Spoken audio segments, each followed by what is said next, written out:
পায় কে? আমি যে যদি একজনের কাছে চাঁদা চাই আমাকে দিবে? 2 লাখ টাকা, 20 লাখ টাকা, 2 কোটি টাকা দিবে আমাকে? আমাকে দিবে না।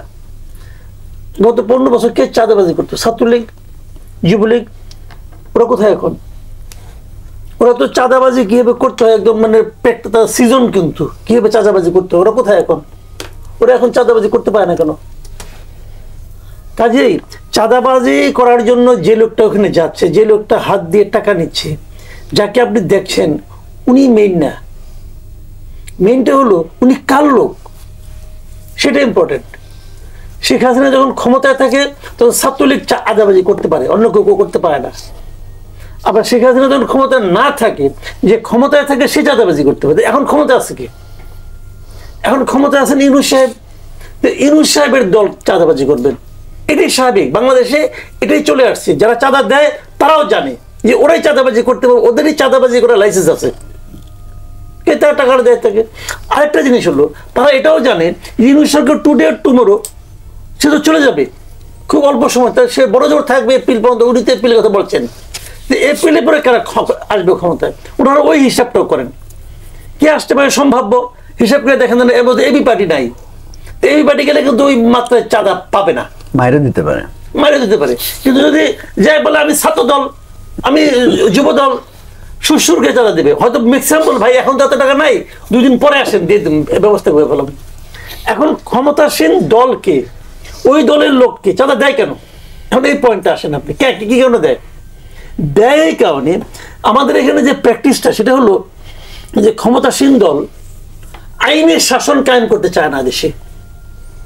তারা তার দলের শাসন কায়েম করতে চায়, তারা দলের লোককে নানা কিছু পাইয়ে দিতে চায়। তারা বলে এত কষ্ট করে দল করে 17 বছর 15 বছর আওয়ামী লীগে মার খাইছে, এখন আমার দল ক্ষমতায় আসছে, এখন তারা কিছু পাবে না, না পেলে দল কেমন চলবে? আমি তো দলের প্রত্যন্ত অঞ্চলে গ্রাম পর্যায়ে তারা কিছু দিতে পারবো না। তোর একটা লাইসেন্স দিয়েছি, তুই এটা করে খা। যেমন নাকি যে টেলিভিশনের জন্য আন্দোলন হলো, টেলিভিশনের বুম হলো, অনেক টিভি হয়ে গেল। কোনো টিভি এমন ছিল যে গ্রামে যখন সংবাদদাতা নিয়োগ করতো জেলা পর্যায়ে, কোনো বেতন দিত না, ওর উল্টা বলতো তোমার আমি টিভির বুমটা দিয়ে দেবো, তুমি আমার মাসে কত দিবা। এটা কিন্তু এই দেশে হয়েছে। এখন সবারই হাতে একটা থাকে অস্ত্র, এখন তাদের এরকম দিয়ে দেয়। এই যে তোমার একদম দিতে পারবো, যেটা নাকি শেখ হাসিনা করছে। কি করছে? যে এত বছর তোমরা ধরে ছিলা, এখন কিছু কামাই নাও, দলের জন্য প্রয়োজন এটা, এই অজুহাতে কামানোটা একদম ওপেন করে দিচ্ছে। তো ওই যে প্র্যাকটিসটা যে আগামীতে বিএনপি আসলে বন্ধ করে দিবে, সেটা তো ওই পুলিশ বিশ্বাস করে না। সেটা তো ওই যে চাঁদাটা দেয় যে অবৈধ, যে নাকি তার মধ্যে একটু মানে ভয় আছে যে আমি 2 নম্বরই করতেছি, 2 নম্বরে কিনা মাল পানি কামাই করছি, অথবা আমারও একটু সামাজিক মানে সমস্যা আছে, তো সে কিন্তু বিশ্বাস করে না। যতই ওনারা বহিষ্কার করুক, ওনারা মনে করে ওনারা আগের স্টাইলে চলবে। এই ভীতির থেকে এটা আসছে। এখন এটা বন্ধ হতে পারতো কিভাবে? দেখেন, একটা ছোট্ট এক্সাম্পল বলি। সংস্কার করতেছে না এই গভর্নমেন্ট, সংস্কার কর্মসূচি করতেছে, 1 বছর হয়ে গেছে গভর্নমেন্টের বয়স। গভর্নমেন্ট যদি এই কাজটা শক্তভাবে করতে পারতো, যে ক্ষমতায় কে আছে না আছে দেখার কোনো ব্যাপার না, তুমি চাঁদাবাজি পাইলে অন্যায় পেলে ধরবা, তাহলে কি হতো? ওনারা যে সমস্ত সংস্কার করতে চাচ্ছে, সেই সমস্ত সংস্কারগুলির মধ্যে কোনো সংস্কার যতটুকু সম্ভব যদি ওনাদের রাষ্ট্র পরিচালনার ক্ষেত্রে গত 1 বছরে তারা প্রয়োগ করে দেখাইতে পারতো। এই যেমন যে পুলিশ সংস্কার করতেছে অথবা আইন শৃঙ্খলা, এই জিনিসগুলো আমি করে দেখাচ্ছি, আমি একটা নির্দলীয় সরকার, অথবা আমি পারতেছি করতে, তোমরাও এগুলো করে দেখাও, তাহলে কিন্তু পলিটিক্যাল পার্টিগুলির মধ্যে অথবা যারা সংস্কার করতেছে অথবা যারা সংস্কার নিয়ে সন্দেহ পোষণ করতেছে তাদের উপরে চাপ পড়তো। কিন্তু এই গভর্নমেন্ট তো পারে নাই। এরকম পুরো দৃষ্টান্ত তো তৈরি হয়নি। ঠিক আগের গভর্নমেন্ট যেভাবে চলছে এই গভর্নমেন্ট সেভাবেই চলছে।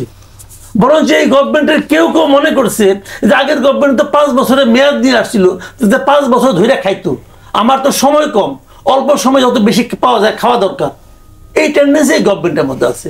যে কারণে ভাই এটা বন্ধ হবে না। এখন যারা আগামীতে ক্ষমতা আসবে তারা যদি সেই আগের যে গড্ডালিকা প্রবাহে গা না ভাসায়, যদি তারা চেঞ্জ করতে চায়, চেঞ্জ করে এটা কিন্তু কইরা দেখাইতে হবে, ওই বললে হবে না। যদি কইরা দেখাইতে পারে তারপরে হয়তো আমরা সুফলটা পাইতে পারবো। জি মাসুদ কামাল, এই যে জুলাই সনদের আইনি ভিত্তি নিয়ে বিতর্ক, জুলাই সনদ ঘোষণার দাবিতে শাহবাগ দিনভর অবরোধ করে রাখা হলো, 3 আগস্ট শহীদ মিনারে নতুন বাংলাদেশের ইশতেহার ঘোষণা করবে এনসিপি। এই সব মিলিয়ে এই যে ঐকমত্য কমিশনের যদি একটু মানে আপনার কাছে কি মনে হলো, মোটা দাগে কি মিললো আসলে? জুলাই সনদ, যেটা মান্না ভাই বললেন, জুলাই সনদ এবং জুলাই ঘোষণা দুটো আসলে দুই জিনিস। তো এটা যেটা হচ্ছে সনদ, যেটা হচ্ছে সেটা হলো যে এখানে তারা যে সমস্ত বিষয়ে, আমার ধারণা যেটা, এই সময় যেভাবে দেশটা চলবে, এই যে বিষয়গুলি একমত হচ্ছেন, সম্ভবত এগুলিকে জুলাই সনদ বলা হচ্ছে। আর ঘোষণা হলো জুলাই কি ঘটেছিল সেটা নিয়ে তারা যখন ওইটা, যেটা মান্না ভাই বলেন যে এটা একটা আইনগত ভিত্তি আর কি, যে কাজটা তারা করেছিল সেই কাজটা যে সঠিক ছিল এবং সেই কাজটা যে পরবর্তী সময়ে কোনো ধরনের তাদের বিরুদ্ধে কোনো বিচারের ব্যবস্থা হবে না, এই ধরনের কিছু একটা। তো এইগুলি না আসলে সত্যি কথা বলতে আমারটা হয়তো একটু অন্যরকম শোনাবে, এগুলোর আইনগত ভিত্তি আছে, কিন্তু যখন কেউ ক্ষমতায় এসে যায় এবং তার যে মন মানসিকতা, তার মন মানসিকতা দ্বারা অনেক সময় আইন পরিচালিত হয়, আইনে তখন নতুন নতুন ব্যাখ্যা এসে পড়ে। আইনকে অমান্য করলেও তখন কেউ কিছু বলে না। কিন্তু আপনি একটা কথা বলি আপনাকে, যদি উদাহরণটা ঠিক হচ্ছে কিনা যাই না, তবু দিই উদাহরণটা। সেটা হলো 75-এ বঙ্গবন্ধু হত্যা করা হলো। হত্যা করার পরবর্তী সময়ে ফারুক, রশিদ, এরা তো জাতীয় বীর ছিল ওনারা। এদের কোনো সমস্যা হয়েছিল? হয় নাই তো। এবং তাদের মানে এই ঘটনা ঘটানোর মাধ্যমে যারা ক্ষমতায় এসেছিলেন তারা তো তাদেরকে পুরস্কৃত করেছেন এবং তারা ইলেকশনও করছে, একটা পলিটিক্যাল পার্টিও করছে। যদি সে পার্টিটা স্ট্রং হইতো তাহলে কিন্তু তাদের পরবর্তীতে ফাঁসি হইতো না। কিন্তু যখন তাদের ফাঁসি হইলো তখন কিন্তু তাদের পক্ষে শোক প্রকাশ করার কাউকে পাওয়া গেল না। বিষয়টা দেখেন আপনি। তো এই ঘটনাগুলি কিন্তু মানে অনেক সময় এরকম হয় যে একটা আইন হয়, ইনডেমনিটি হয়, অনেক কিছু হয়, কিন্তু বাস্তবে সেটা শেখ হাসিনা তো বলছিল এই সংবিধানের অমুক অমুক ধারা কেউ পরিবর্তন করতে পারবে না। এখনো কেউ পরিবর্তন করতে মানে কেউ কিন্তু অফিসিয়ালি করে নাই, মানে কেউ মানতেছে এই গভর্নমেন্ট। আমি নয় মানি না, আমি পাবলিক। এই গভর্নমেন্ট মানে এই গভর্নমেন্টকে সংবিধানকে স্থগিত করছে, বাতিল করছে, সংশোধন করছে, কিছুই করে নাই। মানে তো মানলেন এই গ্রাম্য প্রবাদ আছে, এটা উচ্চারণ করা যাবে না। মানলে অনেক কিছু, না মানলে কিছুই না। তো এখন ভাই বিষয়টা হলো কি, ক্ষমতায় কে, তার মাথার মধ্যে কি চলে। দেখুন স্বৈরতন্ত্র কিন্তু সংবিধানে লেখা থাকে না। স্বৈরতন্ত্র ডিপেন্ড করে তার মানসিকতায়, এবং সেটাই হয়। কিন্তু তারপরেও চেষ্টা তো চলবেই, আমরা চেষ্টা করতে থাকবো, কতটুকু মানবেন কতটুকু মানবেন না এটা হয়তো একসময় আমরা বলবো, আপনি আপনার বিবেকের কাছে দায়ী থাকবেন, সে বলবে ঠিক আছে থাকবো, কিন্তু এটা করুন। কি করবেন? সে কাছে না বিবেক ছিল না, সে তো অনেক কিছু করছে। যখন সে ক্ষমতা ছিল তখন তো তার প্রশংসা, তার যে কত অ্যাডজেক্টিভ তার জন্য প্রয়োগ করা হয়েছে, সাংবাদিকরাই করছে, বুদ্ধিজীবীরা করছে। তারা কই আসলে তো ঢাকা ইউনিভার্সিটির বুদ্ধিজীবীরা কি কি কথা বলছে। ঢাকা ইউনিভার্সিটির বুদ্ধিজীবীরা তো নোবেল দেওয়া ঠিক হয়নি বলে চিঠি লিখতে চাইছিল, ওরা কই এখন? হাতের লেখা নষ্ট হয়ে গেছে না, কি সমস্যা নাকি? তো দেশটাকে তো ওই লোকগুলি কিন্তু এইভাবে জন্ম হয় নাই। ঢাকা ইউনিভার্সিটির শিক্ষকগুলি কিন্তু এরকম দালাল হয়ে যে জন্ম নিছে মার পেট থেকে, তা কিন্তু না। তারা কিন্তু মেধাবী ছিল, ইউনিভার্সিটির শিক্ষক হয়েছে, তারপরে চাপে অথবা লোভে পড়ে তাদের ব্যক্তিত্ব শেষ হয়ে গেছে, তখন তারা মেরুদণ্ডহীন একটা প্রাণীতে পরিণত হয়েছে। তো ওরা হয়েছে, এরা হয় নাই, এরা হয়েছে। এখন আপনি কি দেখেন, সাংবাদিকতা দেখতেছেন না, বিভিন্ন টেলিভিশনের শীর্ষস্থানগুলি কিভাবে জবরদখল হয়ে গেছে। যাদের সরাই দিছে তারা এক পার্টির, যারা সরে গেছে তারা এক পার্টির। একটা পার্টি তো এটা কি যোগ্যতা ইম্পর্টেন্ট ছিল? যোগ্যতা একটাই, যে তুমি কোন দিকে, ওইটাই যোগ্যতা।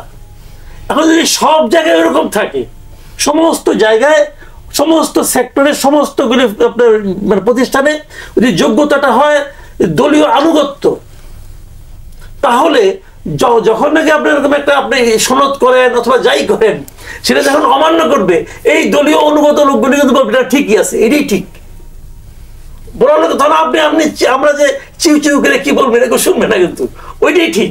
কারণ তারা জ্ঞানী লোক, তারা একটা সার্টিফিকেট দিবে যে ওখানে যা ছিল ওইটার ব্যাখ্যা এটা হয়, দিয়ে দিব। তো হবে, দেখেন কি হয়, সামনে আসুক, আহমদ ভাইয়ের ক্ষমতায় আসুক। দেখবো আমরা। জি, মোহাম্মদ মাসুদ কামাল, সরকারের ভেতরে সরকার ১/১১ সংখ্যার ডক্টর মোহাম্মদ ইউনূসের সম্মানহানির সংখ্যা, সরকারের নির্বাচন দেওয়ার সক্ষমতা নিয়ে প্রশ্ন। তো অনেকগুলি প্রশ্ন। আমি ডক্টর ইউনূসের সম্মান হানি বলি, ডক্টর ইউনূসের সম্মান তো অলরেডি হানি হয়ে গেছে। গত বছরের 8 তারিখে, আগস্টের 8 তারিখে ডক্টর ইউনূস যে সম্মান নিয়ে ওখানে বসছিলেন, এখন কি ওনার সেই সম্মান আছে? তখন ওনার ব্যাপারে সকল মানুষের মধ্যে যে শ্রদ্ধাবোধ ছিল, যে আস্থা ছিল, সেই আস্থা এবং শ্রদ্ধাবোধ কি এখনো আছে? নেই। আমি তো এটাও বলি যে দেখেন, শেখ হাসিনা দায়িত্ব নেওয়ার পর থেকে ওনার মানে একদম প্রথম দিন থেকে উনি কিন্তু ছলে বলে কৌশলে ক্ষমতা দিয়ে নানাভাবে ডক্টর ইউনূসকে বেইজ্জতি করার চেষ্টা করছে। সে 15 বছরে ডক্টর ইউনূসকে যতটুকু বেইজ্জতি করতে পেরেছিল, তার সে বেশি বেইজ্জতি ডক্টর ইউনূস গত 1 বছরে নিজেকে নিজে করেছেন। আমার অবজারভেশন। ডক্টর ইউনূস, আমি তো এটাও মনে করি যে ডক্টর ইউনূস একটা সুষ্ঠু নির্বাচন করার যোগ্য ব্যক্তিই নন, এটা মনে করি। কারণ দেখেন, এই আন্দোলন যেটা হচ্ছে গত 15 বছর ধরে, যতগুলো পলিটিক্যাল পার্টি আছে এখানে যারা আছেন, 3 জনিত রাজনৈতিক নেতৃবৃন্দ, এদের সবার লক্ষ্য একটা কি ছিল, যে একটা তত্ত্বাবধায়ক সরকারের অধীনে একটা নির্বাচন চাই। তত্ত্বাবধায়ক সরকারের কনসেপ্টটা কি? এমন একটা সরকার থাকবে যে সরকারের কোনো দল এই নির্বাচনে অংশ নেবে না, নিরপেক্ষ, যে সরকারের কোনো প্রার্থী এই নির্বাচনে অংশ নেবে না। তো ডক্টর ইউনূসের দল তো নির্বাচনে অংশ নেবে। এনসিপি কি ডক্টর ইউনূসের দল না? এনসিপি যদি নির্বাচনে অংশ নেয়, ডক্টর ইউনূসকে কোন বিবেচনায় মনে করব সে একটা নিরপেক্ষ হবে, নির্বাচন পরিচালনাকারী সরকার হবে? আমি তো মনে করি না। কিন্তু ডক্টর ইউনূস ছাড়া কি এই মুহূর্তে আর কোনো বিকল্প আছে? ওইরকম শেখ হাসিনা আমার লোকে বলতো, শেখ হাসিনার কোনো বিকল্প আছে? অনেক লোক বলতো, তখন কিন্তু কেউ জবাব দিত না। এখন যদি কোনো জবাব না আসে, এর মানে নাই ডক্টর ইউনূস বয়স কত হয়েছে? ডক্টর ইউনূস কি অমর? প্রকৃতিতে কি অমরত্বের কোনো আছে, পদ্ধতি আছে? নাই তো রে ভাই। কিন্তু এই বিকল্প যারা খুঁজে, তারা আসলে একটু কুতর্ক করে মনে করি। পৃথিবীর কোন শূন্যস্থানে কখনো খালি থাকে না, এটা কোনো ইস্যু না। ডক্টর ইউনূসের দল যদি ইলেকশনে হেরে যায়, তখন তো আপনি বলবেন যে তো ভালো করছে না, তখনও তা বলবো না। তখন বলবো চেষ্টা করতে পারে নাই, আমি ওই কথা বলবো। কারণ উনি তো চেষ্টা করবেনি। আজকে এনসিপির যে বিভিন্ন জায়গায় যে তারা যেরকম পাচ্ছে, সাপোর্ট পাচ্ছে প্রশাসনের কাছ থেকে, এটা ডক্টর ইউনূস ক্ষমতা না থাকে তাহলে পাইতো? আগামী যদি বিএনপি ক্ষমতা আসে, বিএনপি কে এনসিপি কে নিরাপত্তা দিবে? দিবে বিএনপি? অনেক বেশি দিতে পারে, কিছুই দিবে না। এটা রিয়েলিটি। এখন বলবে যে উনি একটা সম্মানিত লোক, তার সম্পর্কে আপনি এরকম কথা বললেন, এরকম কথা লোক উচ্চারণ করে, সেই উচ্চারণটা আমার মুখ দিয়ে বেরোচ্ছে। আমি শুনছি বলে বলতেছি, এটা আমি বানাই বানাই বলতেছি না, দিস ফ্যাক্ট। কাজেই মানে উনি নির্বাচন দিতে পারবেন এটা মনে করি না। ওনার সেই নির্বাচন দেওয়ার সক্ষমতাই নাই। উনি বেসিক্যালি শুনেন, উনি হয়তো একজন সম্মানিত ব্যক্তি, কিন্তু উনি রাষ্ট্র চালানোর জন্য অযোগ্য ব্যক্তি। এটা গত 1 বছর উনি প্রমাণ করে ছাড়ছেন। উনি তো অযোগ্যই না হবেন। দেখেন, উনি এতগুলি লোককে নিয়েছেন এখানে উপদেষ্টা হিসাবে, এবং উপদেষ্টাদের প্রথম দিনই আমরা অনেকে বলছি যে এই লোকটার কোনো যোগ্যতা নাই উপদেষ্টা হওয়ার। উনি 1 বছর ধরে নিজের জেদ থেকে রক্ষা করতেছেন। উনি কিন্তু জেদি মানুষ, কিন্তু উনি জেদ করেন, যেটা করতে ওটা করেন, করে ছাড়েন, নানাভাবে করেন, কিন্তু ওই জেদে কোনো দেশের কোনো উপকার হয় না। হাসিনা তাকে বেজ্জতি করছে, উনি বেজ্জতির বদলা নিছেন। ওনার নিজের ইস্যুগুলিকে দ্রুত বেগে করে নিছে।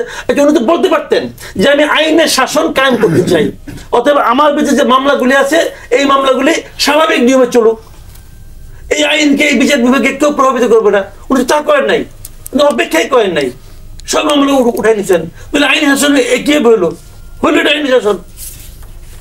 এটা কি আইনি শাসন নাকি? তো উনি তো পারেন না উদাহরণ তৈরি করতে। ওনার কাছ থেকে অনেক কিছু আশা করছিলাম, উনি সেগুলো পারেন না। ছোট্ট করে 1/11 সংখ্যার কথাও, 1/11 সংখ্যা আমি দেখি না। আমি দেখি না এই কারণে যে 1/11 সময় একটা দুর্বল সরকার ছিল, কিন্তু মানে ইয়াজউদ্দিনকে সরানো, ইয়াজউদ্দিনকে ধমক দেওয়া যতটা সহজ, অতটা সহজ ডক্টর ইউনূসকে ধমক দেওয়া সহজ না। আর মঈনুদ্দিন আহমেদ আর উনি এক ব্যক্তি না, মানুষের তো একটা অ্যাম্বিশনও কাজ করে। উনি যদি চাইতেন, ওনার যদি মধ্যে সে অ্যাম্বিশন থাকলে উনি ওই 5ই অগস্টে এই কাজ করে ফেলেতেন। ওনার মধ্যে সে অ্যাম্বিশন আছে বলে আমি মনে করি না, যে আমি ওরকম কোনো রিস্ক দেখি না।